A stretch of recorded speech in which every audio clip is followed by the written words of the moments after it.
안녕하세요. 리치톡톡입니다. 간만에 부동산 관련한 분석 글을 쓰네요. 정부의 임대차 3법으로 인해 최근에 전월세가 너무나도 급등을 하였습니다. 이로 인해 매매가가 다시 또 상승을 하고 있고요. 그런데 최근 데이터로 볼 때 최근에 강력한 전세가의 흐름에 조금씩 이상이 생기고 있다는 신호가 포착이 되었습니다. 아래 차트는 서울의 전세 수급 데이터입니다. 2019년을 바닥으로 전세 수급이 지속적으로 상승을 해왔습니다.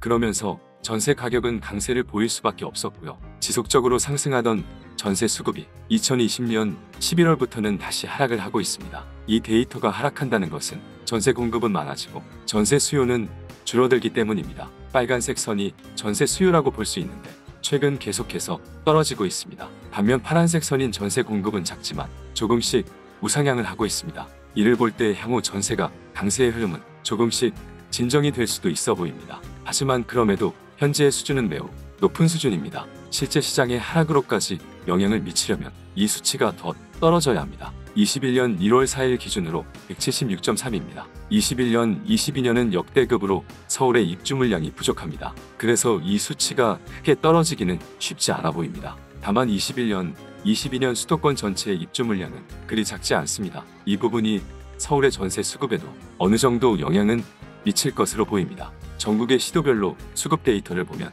특이한 점이 보입니다. 꽤 여러 곳에서 최근 전세 수급이 꽤 많이 떨어지고 있다는 점입니다. 전세 수급이 일정 수준 이상으로 떨어지면 전세가는 약세를 보일 가능성이 많아지는 것이고 이는 매매가에도 안 좋은 영향을 미칠 수가 있습니다. 원이 작은 곳에서 큰 곳으로 움직이는 겁니다. 큰 원은 가장 최근 데이터인 21년 1월 4일 데이터, 작은 원은 일주 전인 20년 12월 28일 데이터, 아래로 떨어지면 전세 수급이 떨어지는 것입니다. 오른쪽으로 움직이면 매매 수급이 좋아지는 것이고요.